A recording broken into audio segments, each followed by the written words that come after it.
Hello and welcome to a new episode on Sadhana World Foundation. As you know, we care about building a strong moral compass amongst our young people and helping them become better human beings. In our weekly vlogs, we present ideas and stories from the treasures of history and our folk tales on a range of moral values. Today we are going to talk about something which we are told about right from our very early days of childhood till we become 50 years, 60 years, 70-year old. It's such a crucial foundational aspect of human life. It's about timeliness. There are several stories in history, several stories and folk tales. Let me recount just one of them. It's a story from the life of Mahatma Gandhi, the father of the nation for India. Once he was invited to deliver a keynote address to a gathering of people.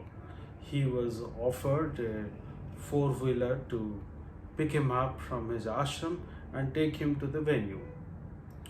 He was a very simple person. He did not want the four-wheeler to be there at his service. However, the organizers of the event suggested that they would make that arrangements, and it's something that they are offering, and Gandhiji thought it's almost obligatory to accept that offer. The keynote address was supposed to be delivered at 5 o'clock, and he waited until 4:30, but the four-wheeler won't come.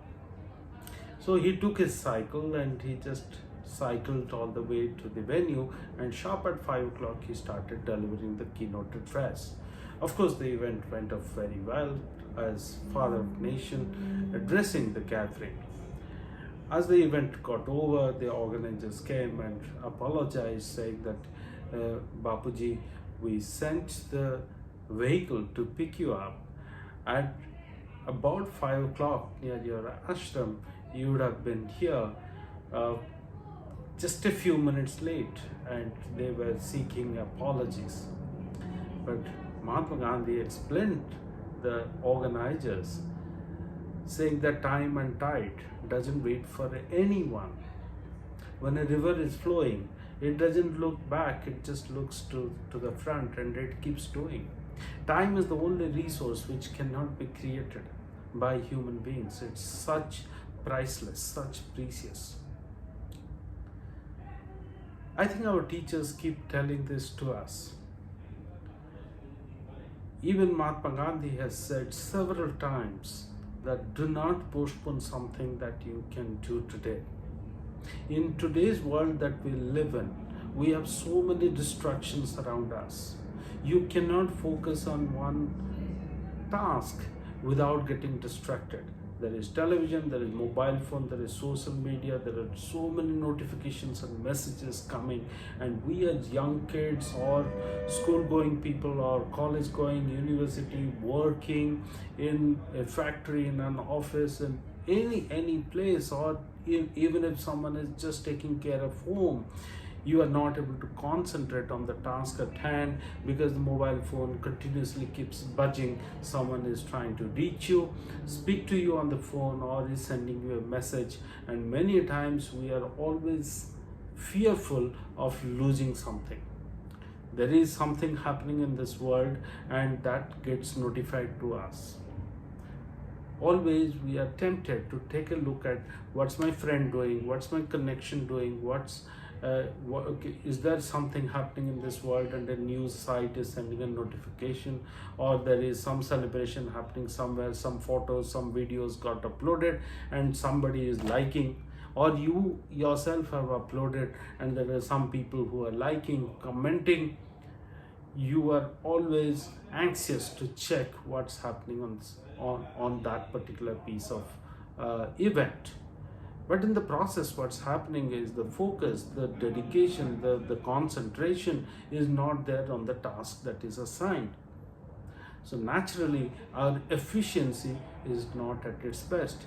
Imagine that there is a machine which is producing a particular product, and that machine, instead of following the routine which has been set in it, keeps getting distracted. Look, the machine, assume that the machine has its own life and has a pair of eyes and ears and a brain for itself and a heart and a mind, and it keeps getting distracted, it keeps looking around.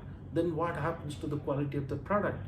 When you are chopping vegetable and you are suddenly taking your eyes off and looking at the mobile phone, or you are driving and you are taking your eyes off and you are looking at the mobile phone, or you are talking to someone else, then what happens to the concentration? You are not able to give 100% of your time and energy on that particular task.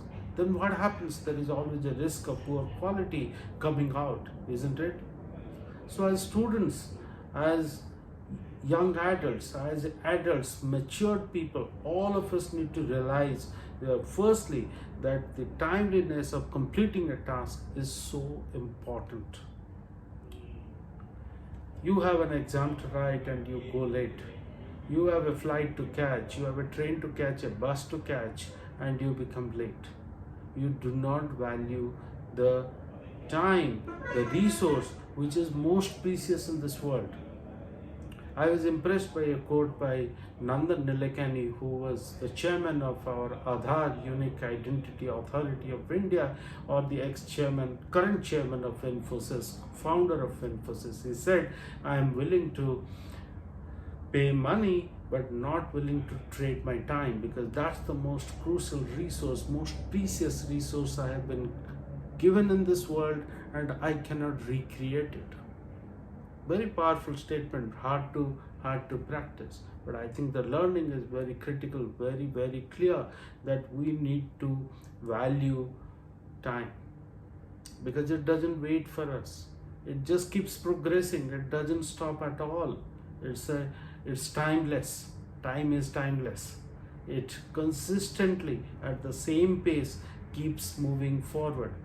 Whether you keep pace with it, whether it is about having food at the right time, sleeping at the right time, getting up at the right time, when you are playing, whether you are concentratedly playing or not, when you are studying, whether you are concentratedly studying or not, when you are working, when you are talking to someone, whether you are concentrating enough on that task or not. If you are not concentrating, then you are not valuing time, and if you are not valuing time, you are not giving your best. If you are not giving your best, you cannot be the most successful, most excellent person in this world. That's the lesson of the story. We need to be punctual. I hope today's conversation was useful, and we reflect and think, are we valuing time enough? Are we punctual adequately? I look forward to our future conversations and future discussions. Thank you very much.